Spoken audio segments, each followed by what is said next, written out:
जय हिंद साथियों, स्वागत है आपके अपने परिवार गांव की पाठशाला में। फ्रेंड्स, रिवीजन श्रृंखला के इस वीडियो के माध्यम से आज जो हम लोग पढ़ने वाले हैं तो दिल्ली सल्तनत के बारे में पढ़ने वाले हैं। सभी वंश, जितने भी सुल्तानों का दिल्ली पर शासन था या जितने भी वंशों का दिल्ली पर शासन था, तो आप देखेंगे कि गुलाम वंश, खिलजी वंश, तुगलक वंश, सैयद वंश, लोधी वंश, इन सभी के महत्वपूर्ण फैक्ट्स को आज इस वीडियो के माध्यम से हम लोग रिवीजन करने वाले हैं।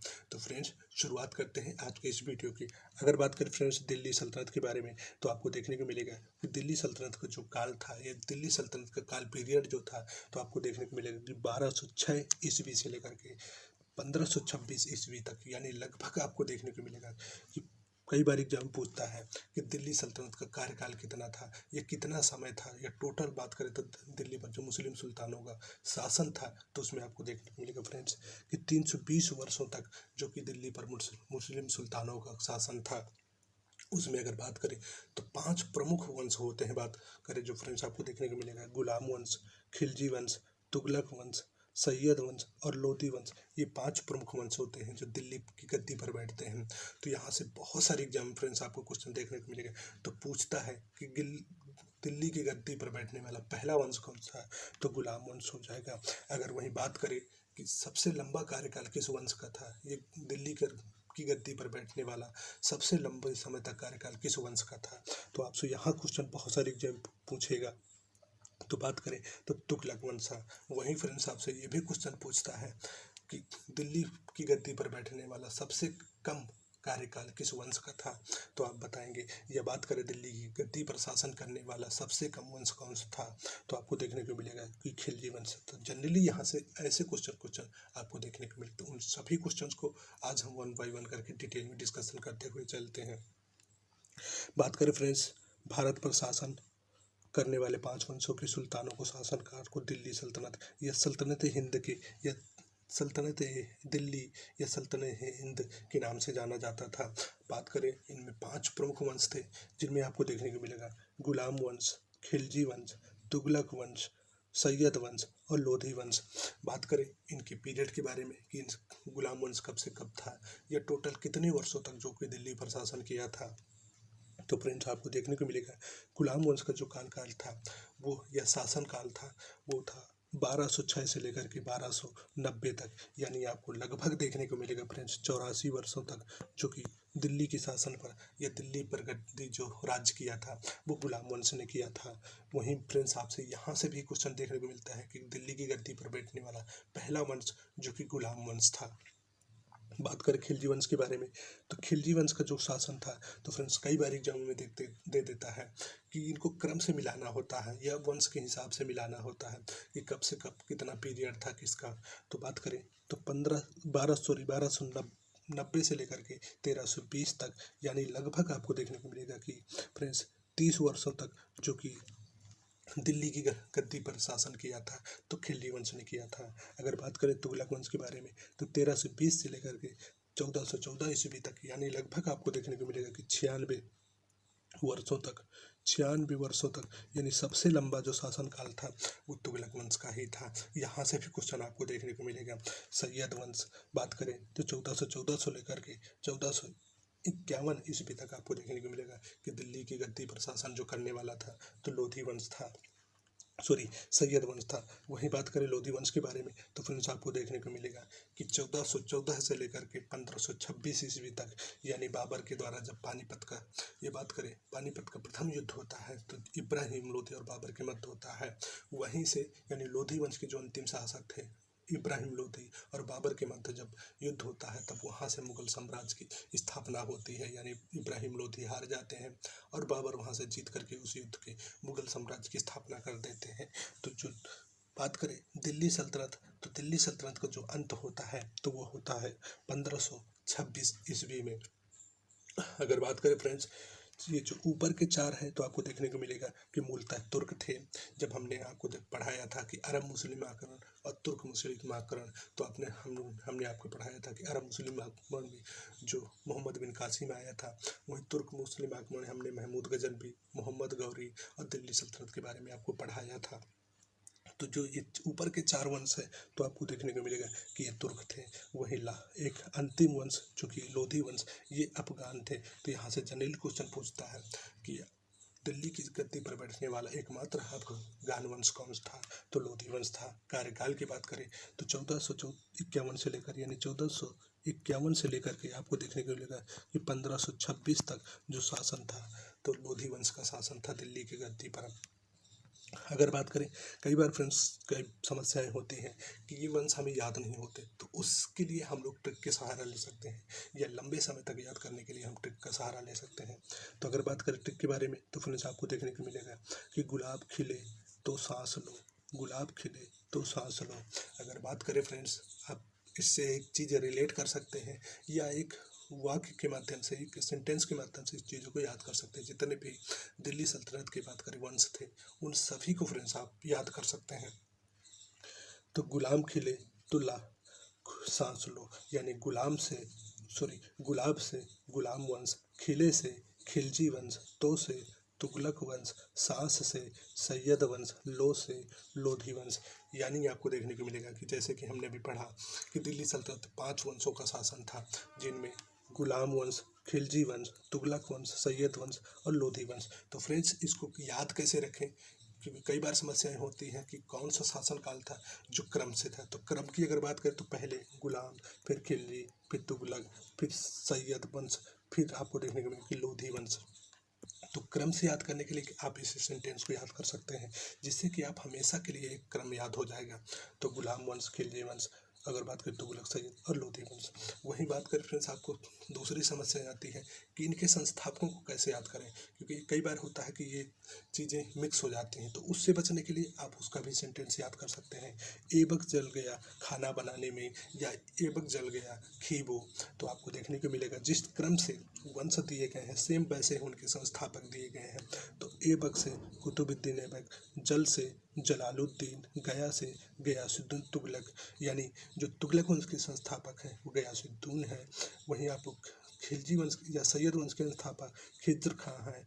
अगर बात करें तो बहलोल लोधी, जो कि आपको देखने को लोधी वंश के संस्थापक है, यानी गुलाम वंश, कुतुबुद्दीन ऐबक, खिलजी वंश, जलालुद्दीन, तुगलक वंश, गयासुद्दीन तुगलक, सैयद वंश, खिज्र खां, लोधी वंश, बहलोल लोधी।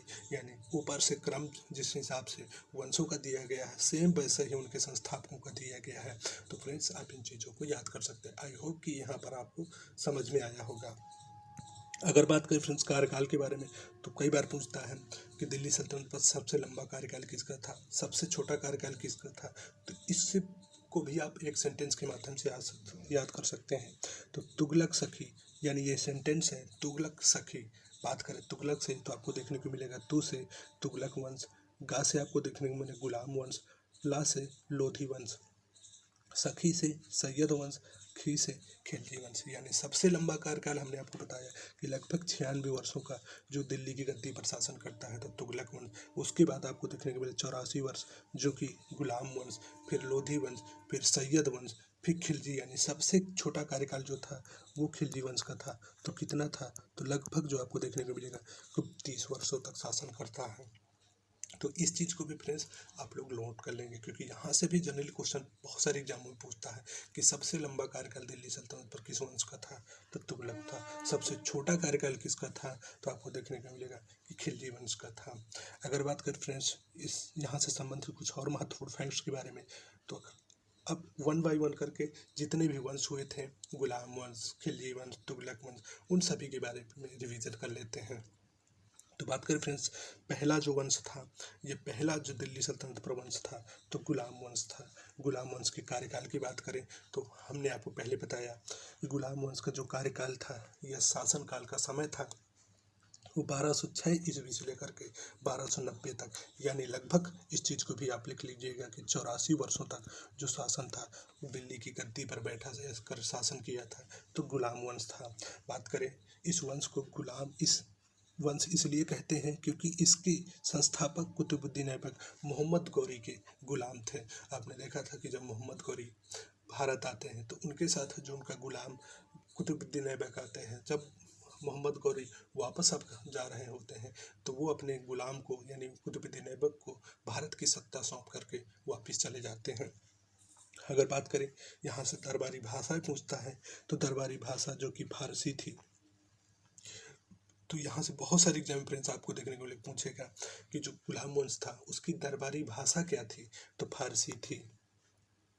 अगर बात करें इस वंश को इलबरी या ममलूक या दास भी कहा जाता है। इस वंश का प्रथम शासक कुतुबुद्दीन ऐबक था। अगर बात करें गुलाम वंश के कुछ प्रमुख शासकों के बारे में, तो फ्रेंड्स आपको देखने को मिलेगा कि गुलाम वंश में लगभग 11 शासक हुए थे। काल पीरियड 1206 से लेकर के 1290 तक। फ्रेंड्स इस चीज़ को जरूर याद करते चलिएगा कि 1206 से लेकर के 1290 तक शासन था तो गुलाम वंश था। क्योंकि कई बार क्या होता है कि आप स्टेट पीसीएस वगैरह के एग्जामों में देखेंगे तो आपसे पूछ लेता है कि काल पीरियड को मिलान कीजिए, एक तरफ दे देगा गुलाम वंश, दूसरी तरफ उनका काल पीरियड, तो उसको मैच द फॉलोइंग पर करना पड़ता है, यानी मिलाना पड़ता है। तो उसके लिए आप इस चीज़ को भी याद करते चलिएगा। वहीं बात करते हैं फ्रेंड्स गुलाम वंश के प्रमुख शासकों के बारे में। तो जो गुलाम वंश में लगभग 11 शासक थे, जिनमें आपको देखने को मिलेगा पहले थे कुतुबुद्दीन ऐबक, दूसरे आराम शाह, तीसरे इल्तुतमिश, रुकनुद्दीन, रजिया सुल्तान, बहराम शाह। अगर बात करें अलाउद्दीन महसूद शाह, नसरुद्दीन शाह, बलबन या उलुग खां, कैकूबार, अक्यूमर्स, ये 11 शासक थे जो कि गुलाम वंश में शासन करते हैं। तो पहला कुतुबुद्दीन ऐबक जो कि कुतुबू वंश के थे, इल्तुतमिश इलबरी वंश के थे। वहीं आपको देखने को मिले बलबन, जहाँ से बहुत सारे एग्जाम फ्रेंड्स क्वेश्चन पूछेंगे, तो बहमनी वंश के थे। अब एक एक करके इन सभी के बारे में हम लोग रिवीजन कर लेते हैं। बात करते हैं फ्रेंड्स कुतुबुद्दीन ऐबक के बारे में। तो कुतुबुद्दीन ऐबक मोहम्मद गौरी के 3 प्रमुख गुलामों में से एक था। तो हमने आपको जब अगर बात करें अरब मुस्लिम आक्रमण या बात करें तुर्क मुस्लिम आक्रमण हम आपको पढ़ा रहे थे या रिवीजन कर रहे थे, तो आपने देखा था कि यालदोज, कुबाजा और ऐबक, ये 3 प्रमुख जो कि मोहम्मद गौरी के गुलाम थे, तो उनके बारे में हमने आपको पढ़ाया था, ये बात करें रिवीजन कराया था। बात करते हैं और नेक्स्ट पॉइंट के बारे में। मोहम्मद गौरी की मृत्यु के बाद ऐबक स्वयं को लाहौर का स्वतंत्र शासक घोषित किया। दिल्ली का प्रथम मुस्लिम शासक कुतुबुद्दीन ऐबक था। तो आपसे पूछता है कि दिल्ली का प्रथम मुस्लिम शासक कौन था, तो कुतुबुद्दीन ऐबक था। अगर बात करें तो नेक्स्ट पॉइंट के बारे में, ऐबक को दिल्ली का पहला तुर्क शासक भी माना जाता है। दिल्ली की सुल्तान पद संभालने से पहले ऐबक दिल्ली का गवर्नर था। इन्होंने सुल्तान की उपाधि नहीं धारण की, बल्कि मलिक तथा सिपहसालार की उपाधि धारण की थी। तो आपसे पूछता है कि जो कुतुबुद्दीन ऐबक था किसकी उपाधि धारण की थी, तो बताइएगा मलिक तथा सिपहसालार की उपाधि धारण की थी। ये गरीबों को प्रति दया का भाव रखते थे, अतः इन्हें हातिम कहा जाता था। वहीं आपसे पूछता है ये लाखों के दान देते थे, जिसे इन्हें लाख बख्श, हातिम, ये कुछ प्रमुख नामों से इनको जाना जाता है। उपाधि की बात करें तो सिपहसालार की उपाधि धारण की थी। लाख बख्श के नाम, लाखों का दान की वजह से लाख बख्श के नाम से जाना जाता था। गरीबों पर दया करता था, इसको हातिम कहा जाता था। अगर बात करें इनके दरबार में, इन्हें कुरान याद था, इसलिए इन्हें कुरान खान के नाम से भी जाना जाता है। लाख बख्श, कुरान खान और हातिम, ये कुछ इनके नाम थे। बात करें इनके दरबार में मिनहाज उस सिराज रहते थे, जिन्होंने तबकात नासरी पुस्तक लिखी थी। तो आपसे कई बार एग्जाम पूछता है तबकात नासरी के लेखक कौन थे, तो मिनहाज उल सिराज से या मिनहाज उस सिराज थे। तो इस चीज़ को भी आप नोट करते चलिएगा फ्रेंड्स, क्योंकि एक बार थ्योरी पढ़ने के बाद बार बार थ्योरी नहीं पढ़ी जा सकती। तो कोशिश कीजिएगा जैसे छोटे पॉइंट है। बात करें जैसे कि कुतुबुद्दीन ऐबक गए तो कुतुबुद्दीन के लाख बख्श, लाखों को दान की वजह से लाख बख्श कहते थे। छोटा सा पॉइंट लिख लीजिए। तबकात नासरी के मिनहाज उस सिराज थे। वहीं बात करें इनको हातिम के नाम से जाना जाता था। लाखों का दान कुरान खान के नाम से जाना जाता था। कुछ छोटे छोटे पॉइंट आप लिखते जाइएगा, जिससे कि जब भी एग्जाम में आप रिवीजन करें तो कम समय में ज़्यादा रिवीजन करना है। कुतुबुद्दीन में पहला तुर्क शासक, दिल्ली के गद्दी पर बैठने वाला पहला मुस्लिम शासक। तो यहाँ से क्वेश्चन आपको जाने देखने को मिलेंगे, तो उनको भी कोशिश करते चलिएगा कि नोट करते चलिएगा। सॉरी। अगर बात करें इनके दरबार में हसन निजामी भी थे। उन्होंने ताज उल नासिर पुस्तक लिखी थी। ऐबक ने अजमेर में विजय के बाद वहाँ पर 2.5 दिन का झोपड़ा बनवाया था। तो आपसे पूछता है कि 2.5 दिन का झोपड़ा किसने बनवाया था, तो कुतुबुद्दीन ऐबक ने बनाया था। यानी ऐबक ने बात करें तो 2.5 दिन का झोपड़ा कहाँ बनवाया था, तो अजमेर में बनवाया था। बात करें ये क्या थी, तो एक मस्जिद थी। ऐसा माना जाता है कि किसी संस्कृत विद्यालय के स्थान पर बनाया गया था। ऐबक ने दिल्ली में कुतुबुल इस्लाम मस्जिद बनवाई थी तथा इसके प्रांगण में लौह स्तंभ पर चंद्रगुप्त द्वितीय का स्मृति मिलता है। यानी जो चंद्रगुप्त द्वितीय का स्मृति मिलता है वो किस मस्जिद में मिलता है, तो कुतुबुल इस्लाम मस्जिद के प्रांगण में मिलता है। इंडो इस्लामिक कला का सबसे पहला उदाहरण कुतुबुल इस्लाम मस्जिद में मिलता है। यह भारत की पहली मस्जिद थी। तो आपसे पूछ सकता है कि भारत की पहली मस्जिद कौन थी, तो कुतुबुल इस्लाम मस्जिद थी। किसने बनवाया था, तो कुतुबुद्दीन ऐबक ने बनवाया था। कहाँ पे बनवाया था, तो दिल्ली में बनवाया था। इन चीज़ों को आप कोशिश करते चलिएगा, महत्वपूर्ण पॉइंट्स हैं लिखते चलिएगा जिससे कि यहाँ से जब क्वेश्चन आए तो आप उन क्वेश्चन को लंबे समय तक याद रख सकें। बात करें इनके गुरु के बारे में, यानी कुतुबुद्दीन के जो गुरु थे तो उनमें आपको देखने को मिलेगा कि बख्तियार काकी थे। कुतुबुद्दीन बख्तियार काकी की याद में ही ऐबक द्वारा कुतुब मीनार जो बनवाया जाता है, तो बख्तियार काकी के याद में ही कुतुबुद्दीन ऐबक के द्वारा बनवाया जाता है। अगर बात करें फ्रेंड्स नेक्स्ट पॉइंट के बारे में, ऐबक ने अफगानिस्तान के जाम मीनार से प्रेरित होकर दिल्ली की महरौली या कुतुब मीनार में, यानी बात करें तो 1193 ईस्वी में बनवाई, किंतु पूरा नहीं कर सका। यानी ऐबक ने लगभग 2 मंजिल ही बनवाया था, जबकि शेष 3 मंजिल को इल्तुतमिश ने बनवाया था। आप देखेंगे कि अभी आगे जब आप इल्तुतमिश पढ़ेंगे तो वहाँ पर भी ये चीज़ें देखने को मिलेंगी। यानी कुतुब मीनार का जो कार्य प्रारंभ किया था तो ऐबक ने किया था। किसके लिए बनवाया था, तो ये अपने गुरु बख्तियार काकी की याद में बनवाया था। वहीं बात करें ये पूरा कार्य नहीं करवा पाए थे, जो 3 मंजिल यानी 2 मंजिल ऐबक बनवाया था, 3 मंजिल जो आगे की बनवाया था तो इल्तुतमिश ने बनवाया था। बात करें मोहम्मद बिन तुगलक, यानी तुगलक वंश में आपको देखने को मिलेगा कि मीनार पर भी बिजली गिर गई, जिससे फिरोज शाह तुगलक ने इसका पुनः निर्माण किया था। यानी कि पहला जो कार्य स्टार्ट कराया था ऐबक ने, इसका कार्य पूरा कराया तो इल्तुतमिश ने। इसके बाद जब आप देखने को मिले कि मोहम्मद बिन तुगलक के समय यानी एमबीटी के समय मीनार पर बिजली गिर जाती है जिससे ये ध्वस्त हो जाते हैं, उसका पुनः निर्माण जो फिरोज शाह तुगलक के द्वारा कराया जाता है। तो यहाँ से भी क्वेश्चन आपको जनरली देखने को मिल सकते हैं।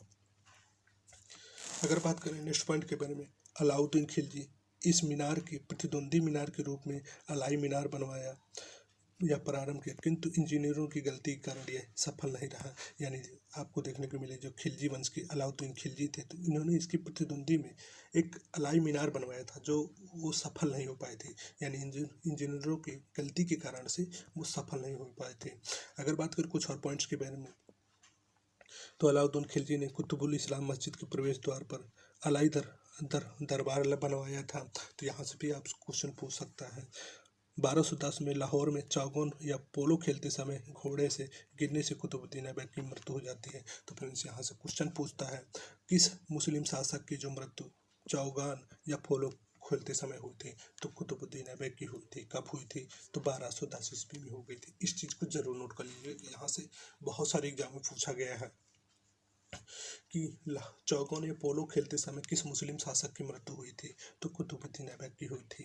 ऐबक का सहायक सेनापति बख्तियार खिलजी था। तो बख्तियार खिलजी के द्वारा ही आप देखेंगे कि जब 1193 ईस्वी में जो आप देखते हैं कि नालंदा विश्वविद्यालय को ध्वस्त किया गया था, तो ये कौन थे, तो कुतुबुद्दीन ऐबक जो आपको देखने को मिले कि सेनापति था। एक ऐबक के मकबरे की बात करें तो लाहौर में है, ये भी क्वेश्चन पूछ सकता है। ऐबक को लाख बख्श के नाम से जाना जाता, इसको हातिम भी कहा जाता था। कुरान याद था तो कुरान खान के नाम से जाना था। इसके जो गुरु थे तो बख्तियार काकी थे। वहीं कुछ महत्वपूर्ण पॉइंट्स, ऐसे पॉइंट जो कि आप इनको कोशिश कीजिएगा कि लिख लीजिए, कि जब रिवीजन करें तो कम समय में एक छोटा सा बॉक्स बनाइएगा, उन चीज़ों में लिख लीजिएगा। ये कुतुबुद्दीन ऐबक पहला तुर्क शासक था जो दिल्ली की गद्दी पर बैठता है। नेक्स्ट पॉइंट, लाख बख्श, हातिम ताई। हातिम वहीं बात करें इसको कुरान खान के नाम से जाने जाता था। आप बात करेंगे वहीं इनके जो गुरु थे बख्तियार काकी थे। बात करें जो पोलो खेलते समय इनकी मृत्यु हो गई थी। इनका मकबरा जो कि लाहौर था, सेनापति जो कि बख्तियार खिलजी था। तो ये कुछ पॉइंट्स हैं जहाँ से आप लिख लीजिए, क्योंकि यहाँ से क्वेश्चन आप बहुत सारे एग्जामों देखने को मिले। वहीं आप 2.5 दिन का झोपड़ा किसने बनवाया था, कुतुबुद्दीन ऐबक ने बनवाया था। तो ये कुछ पॉइंट है, ये कुछ क्वेश्चन है जहाँ से एग्जाम पूछता है। तो उनके छोटे छोटे आप शॉर्ट नोट बना लीजिए, क्योंकि बार बार आप इन चीज़ों को रिवीजन ही कर पाएंगे, ना बार बार इन चीज़ों को पढ़ पाएंगे। तो शॉर्ट नोट बना लेंगे तो जब आप एग्जाम में कम समय में ज़्यादा चीज़ों को रिवाइज कर पाएंगे। अगर बात करते हैं कुछ और पॉइंट्स के बारे में, तो ऐबक ने अपनी राजधानी को लाहौर बनाया था। ऐबक का अर्थ होता है चंद्रमा का देवता। ऐबक को घुड़सवारी और धनुर्विद्या अब्दुल अजीज कूफी द्वारा सिखाया गया था। वहीं बात करें फ्रेंड्स, जो कि ऐबक के बाद जो दिल्ली की गद्दी पर बैठते हैं, तो आराम शाह। बात करें इनके समय के बारे में, तो 1210 से लेकर के 1211 तक ये ऐबक का उत्तराधिकारी था, किंतु अयोग्य था। 1212 में इल्तुतमिश ने इसे हटा करके खुद शासक बन गया। यह मात्र 8 महीने तक शासन किया था। तो आपसे पूछ सकता है कि वो कौन सा शासक है गुलाम वंश का जो मात्र 8 वर्षों तक शासन किया था? तो आराम शाह था। इसकी हत्या की बात करें तो इल्तुतमिश द्वारा कर दी गई थी। बात करें शमसी वंश, जो कि गुलाम वंश के अंतर्गत ही आता है, तो यहाँ से भी क्वेश्चन पूछता है कि इल्तुतमिश किस वंश के थे? तो शमसी वंश के थे। समय की बात करें या शासनकाल की बात करें, तो आपको देखने को मिलेगा कि 1211 से लेकर के 1236 तक का जो समय था वो इल्तुतमिश का शासन था दिल्ली पर। बात करें, इसे गुलामों का गुलाम कहते हैं, क्योंकि यह ऐबक का गुलाम था। जिस प्रकार ऐबक मोहम्मद गौरी का गुलाम था, वैसे ही इल्तुतमिश प्रिंस आपको देखने को मिलेगा कि ये जो कि कुतुबुद्दीन ऐबक का गुलाम था। इस वजह से इसको क्या कहा जाता था? तो गुलामों का गुलाम कहा जाता था। अगर बात करें कुछ और पॉइंट्स के बारे में, तो यह 1211 में गद्दी पर बैठा। इसके बचपन का नाम अल्तमश था। इसका पूरा नाम शमसुद्दीन इल्तुतमिश था। इसके पिता का नाम इलम खान था, जो इलबरी या तुर्क थे। तो ये आपसे यही पूछता है इलबरी वंश, या बात करें आपको इल्तुतमिश का किस वंश के थे, तो इलबरी वंश के या शमसी वंश के थे। बात करें 1215 के तराइन के तृतीय युद्ध में इसने यालदोज को पराजित किया था। तो फ्रेंड्स आपने देखा था जो तराइन के पहला 91 में होता है। दूसरा जो युद्ध होता है तो आपको देखने को मिलेगा कि 92 में। तीसरा जो आपको देखने को मिलेगा, अगर बात करें फ्रेंड्स तराइन का युद्ध, तो 1215 ईस्वी में होता है। किसी किस्म में युद्ध होता है तो इल्तुतमिश और यालदोज के बीच होता है। अगर बात करें, इसने सुल्तान की उपाधि धारण की तथा इसके का नाम जो था खुतवा पढ़ा, यानी अपने नाम का खुतबा पढ़ाया था। शासक बनने से पहले ये बदायूं यूपी का सूबेदार था। तो आपसे क्वेश्चन पूछता है कि इल्तुतमिश शासक बनने से पहले कहाँ का सूबेदार था? तो बदायूं यूपी का सूबेदार था। इसने अपनी राजधानी लाहौर से दिल्ली बनवाया था। यानी बात करें, जो आपने देखा था कुतुबुद्दीन ऐबक के समय जो राजधानी थी लाहौर थी, तो इसने क्या किया था कि लाहौर से राजधानी दिल्ली ले आया था। इसके शासनकाल के लिए खलीफा अल मुनतसिर बिल्लाह से खिल्लत या डिग्री हासिल की थी। इसने चांदी का टका, तांबे का जीतल प्रारंभ किया था। इल्तुतमिश को गुंबद तथा मकबरा निर्माण का जनक कहा जाता था। तो आपसे क्वेश्चन पूछता है कि गुंबद तथा मकबरा निर्माण का जनक किसे कहा जाता है? तो इल्तुतमिश को कहा जाता है। किस वंश से थे? तो आपको बता सकते हैं कि इलबरी यानी गुलाम वंश के इलबरी वंश से संबंधित थे। बात करें, इल्तुतमिश ने अपने पुत्र नसरुद्दीन महमूद का मकबरा सुल्तानगढ़ी में बनवाया था। इल्तुतमिश ने न्याय मांगने के लिए लाल वस्त्र पहनने की जो प्रथा चलाई थी, परंपरा चलवाया था, तो किसने चलाया था? इल्तुतमिश ने चलवाया था। अगर बात करें, इल्तुतमिश ने वेतन के बदले भूमि दान दिया, यानी एकता व्यवस्था प्रारंभ की थी। जिस प्रकार आपने देखा था, अगर आप प्राचीन काल भारत पढ़े होंगे तो आपको फ्रेंड्स वहाँ देखने को मिले होगा कि जो सामंत काल में देखने को मिलेगा कि वहाँ पर भूमि के यानी वेतन के बदले जमीन दी जाती थी। वैसा ही सेम व्यवस्था इल्तुतमिश के द्वारा किया जाता है, जिसमें आपको देखने को मिलेगा एकता व्यवस्था दिया जाता है। यानी भूमि के या बात करें वेतन के बदले भूमि दान दिया जाता था, जिसको हम एकता व्यवस्था के नाम से जाना जाता है। तो यहाँ से भी क्वेश्चन पूछता है कि एकता व्यवस्था क्या है? तो वेतन के बदले भूमि को दिया जाना एकता व्यवस्था कहलाता था। किसके द्वारा प्रारंभ किया गया था? तो अब गुलाम वंश में इल्तुतमिश के द्वारा प्रारंभ किया था। तो यहाँ से भी क्वेश्चन आपको देखने को मिलते हैं। अगर बात करें, इसने 40 तुर्क सरदारों को एक सिपर सलाहकार परिषद बनाया, जिसे चिहलगाम या चालीसा दल कहते हैं। वहीं आपको देखने को मिलेगा जब बलबन आएगा तो बलबन के द्वारा इस चहलगाम या चालीसा दल को समाप्त किया जाता है। तो यहाँ से भी क्वेश्चन आपको देखने को मिलेगा कि चालीसा दल का निर्माण किसने किया था? तो इल्तुतमिश के द्वारा किया गया था। इसके समय जियाउद्दीन मांगबरनी पीछा करते हुए चंगेज खां दिल्ली की सीमा तक पहुंच गया था, अतः इल्तुतमिश ने जियाउद्दीन को अपनी शरण नहीं दी थी। तो ये आपसे क्वेश्चन पूछता है कि चंगेज खां सर्वप्रथम भारत किसके शासनकाल में आता है, तो इल्तुतमिश के शासनकाल में आता है। यहाँ से भी क्वेश्चन आपको देखने को मिलेगा। जब हम यहाँ से इस टॉपिक से संबंधित क्वेश्चन का रिवीजन करेंगे तो वहाँ पर भी आपको ये चीज़ देखने को मिलेगी। अगर बात करें फ्रेंड्स नेक्स्ट के बारे में, तो इल्तुतमिश को शुद्ध इस्लामिक पद्धति का वास्तविक संस्थापक कहते हैं। यह गुलाम का गुलाम भी कहलाता है। बात करें कुछ और पॉइंट्स के बारे में, तो यह बिहार में अपना प्रथम सूबेदार मलिक जानी को नियुक्त किया था। यह शुद्ध अरबी सिक्का चलाने वाला प्रथम शासक था। तो आपसे क्वेश्चन पूछेगा एग्जाम में कि शुद्ध अरबी सिक्का चलाने वाला प्रथम शासक कौन था, तो इल्तुतमिश था। बात करें वो किस वंश से संबंधित था, तो इलवरी वंश से संबंधित। क्योंकि फ्रेंड्स हम बार बार उसके वंश से क्यों रिवीजन करा रहे हैं, क्योंकि यहाँ से कई बार एग्जाम में पूछा गया था कि इल्तुतमिश किस वंश से संबंधित है, क्योंकि गुलाम वंश चल रहा है, जाहिर सी बात है। तो यहाँ से क्वेश्चन पूछता है जो कि इल्तुतमिश संबंधित है, आपको इलवरी वंश से संबंधित है। तो कई बार यहाँ से क्वेश्चन इस चीज़ों को पूछता है। तो इस चीज़ को पॉइंट आउट करने का एक ही रीज़न है कि आपको इन चीज़ें याद हो जाए। तो कोशिश करिएगा इन चीज़ों को नोट करते चलिएगा। साथ ही साथ जैसे कि जब रिवीजन करें तो आपको कम समय में ज़्यादा से ज़्यादा चीज़ों को रिवीजन कर सकें। बात करते हैं नेक्स्ट पॉइंट के बारे में फ्रेंड्स। ख्वाजा मोइनुद्दीन चिश्ती की दरगाह को इल्तुतमिश द्वारा बनवाया गया था। तो आपसे क्वेश्चन पूछेगा कि ख्वाजा मोइनुद्दीन चिश्ती की दरगाह को किसके द्वारा बनवाया गया था, तो इल्तुतमिश के द्वारा बनवाया गया था। तबकात नासिरी पुस्तक के लेखक मिनहाज उस सिराज है। आपने देखा था जो कुतुबुद्दीन ऐबक के बारे में पढ़ रहे थे, तो उनके दरबार में मिनहाज उस सिराज रहते थे, जिनके द्वारा तबकात नासिरी पुस्तक लिखी गई थी। अगर बात करें 1236 को, तो इल्तुतमिश की मृत्यु हो गई। इसने अपने जीवन काल में रजिया सुल्तान को उत्तराधिकारी नियुक्त कर दिया था। इल्तुतमिश की मृत्यु के बाद 40 सरदारों ने रजिया को शासक न बना करके रुकनुद्दीन फिरोज शाह का शासक बना दिया। रजिया ने न्याय के लिए लाल वस्त्र पहन करके मस्जिद के आगे चली गई। जनता के हस्तक्षेप के बाद वह शासिका बनी थी। तो यहाँ से भी क्वेश्चन पूछता है। अब बात करते हैं रजिया के सुल्तान के बारे में। सबसे पहला जो क्वेश्चन यहाँ से बनता है, तो यह भारत की प्रथम महिला शासिका थी। तो यही क्वेश्चन पूछता है कि भारत की प्रथम महिला शासिका कौन थी, तो रजिया सुल्तान थी। अब उनकी काल पीरियड की बात करें या उनका समय या शासन काल कब से था, तो 1236 से लेकर के 1240 तक, यानी लगभग 4 वर्षों तक, जो कि आपको देखने को मिलेगा कि दिल्ली की गद्दी पर जो शासन करती हैं तो रजिया सुल्तान करती हैं।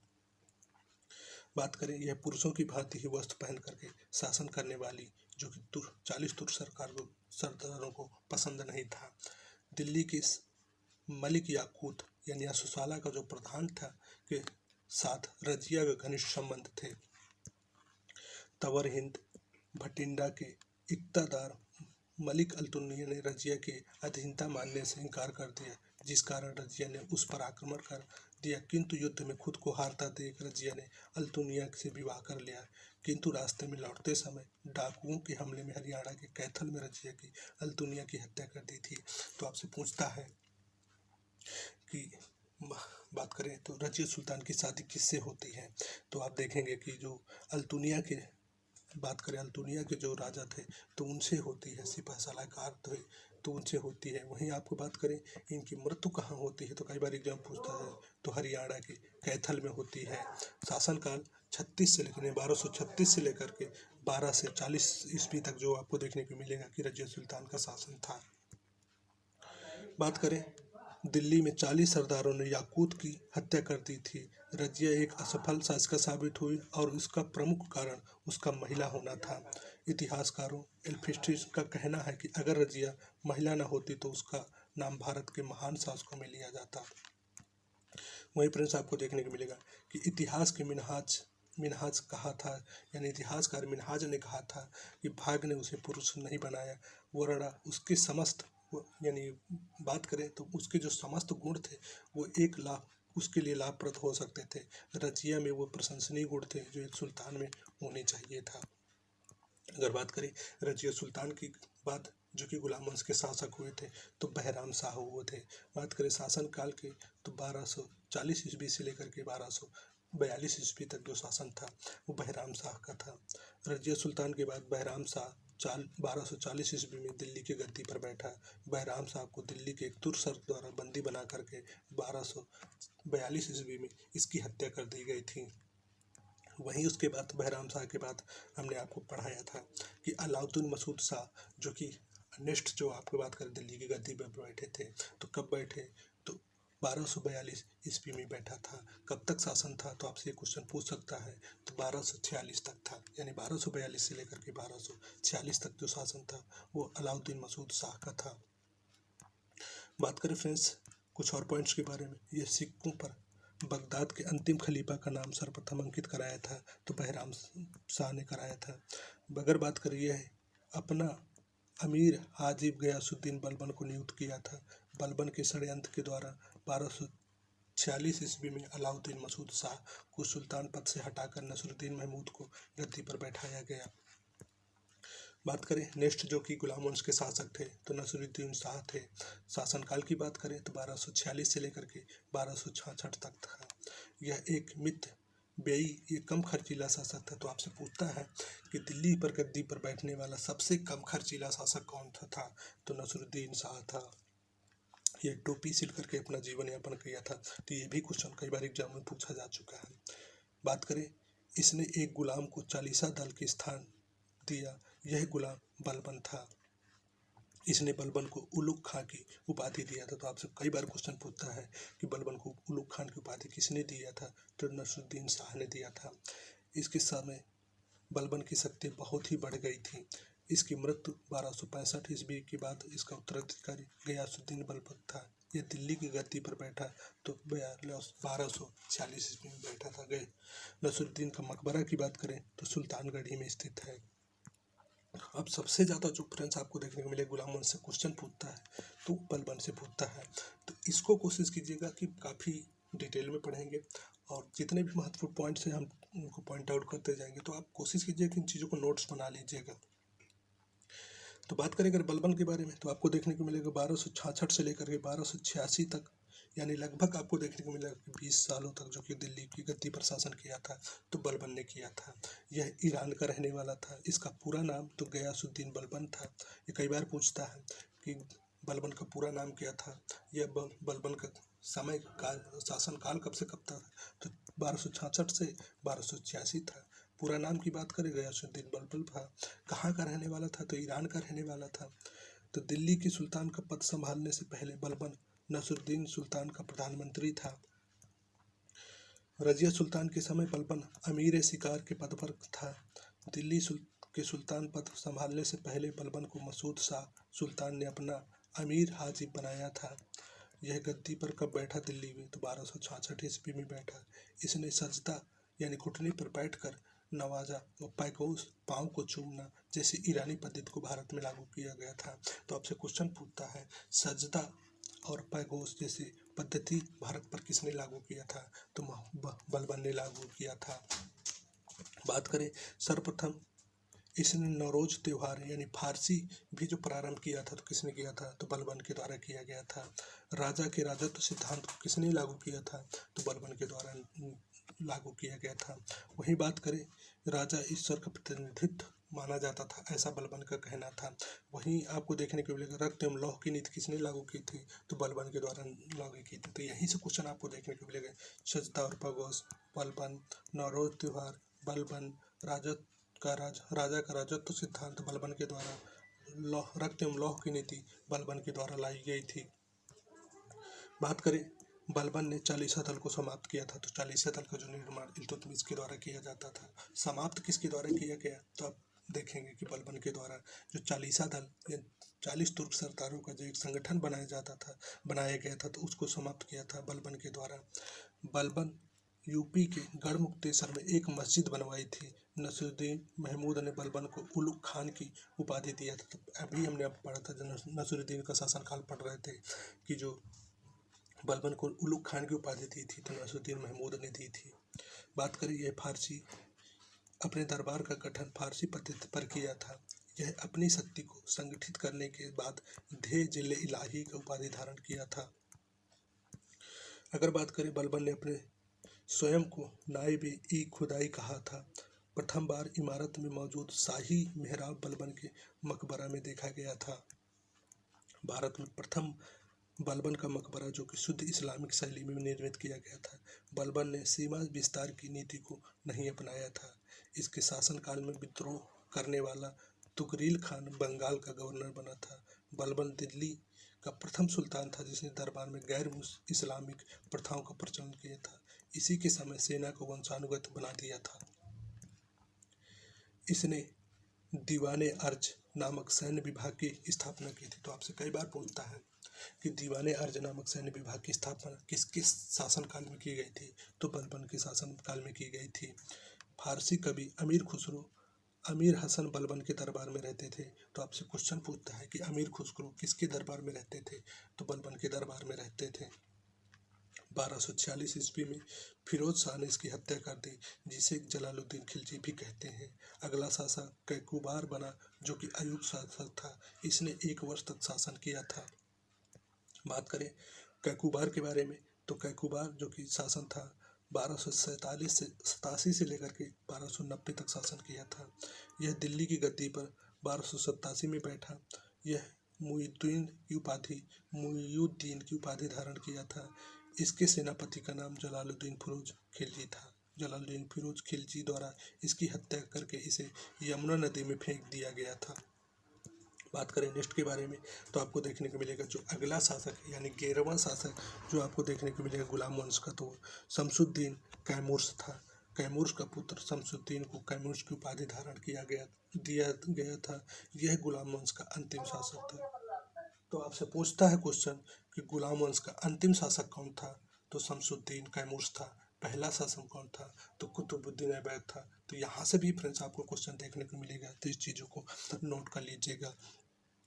तो फ्रेंड्स आज की वीडियो में हम लोग पूरा गुलाम वंश तक ही रखते हैं और यहीं तक रिवीजन करते हैं। नेक्स्ट वीडियो के माध्यम से हम खिलजी वंश, साथ ही साथ तुगलक वंश, सैयद वंश, लोधी वंश एक वीडियो के माध्यम से इन सबको कवर कर लेंगे। क्योंकि वीडियो ज़्यादा लंबा हो जाता है तो कई बार काफ़ी समस्याएं होती हैं, तो उस कोशिश करेंगे कि अगले वीडियो के माध्यम से जितने भी वंश हैं, खिलजी वंश, तुगलक वंश, उन सभी को हम लोग एक ही वीडियो के माध्यम से कवर कर लेंगे। तो आज की वीडियो में फिलहाल इतना ही रखते हैं। आई होप कि ये चीज़ें आपको रिवीजन में काफ़ी हेल्प करेंगे। यदि वीडियो पसंद आए तो वीडियो को लाइक कीजिएगा, एक प्यारा सा कमेंट कीजिएगा। तो आज की वीडियो में इतना ही रखते हैं, मिलते हैं नेक्स्ट वीडियो में। तब तक के लिए जय हिंद, जय भारत।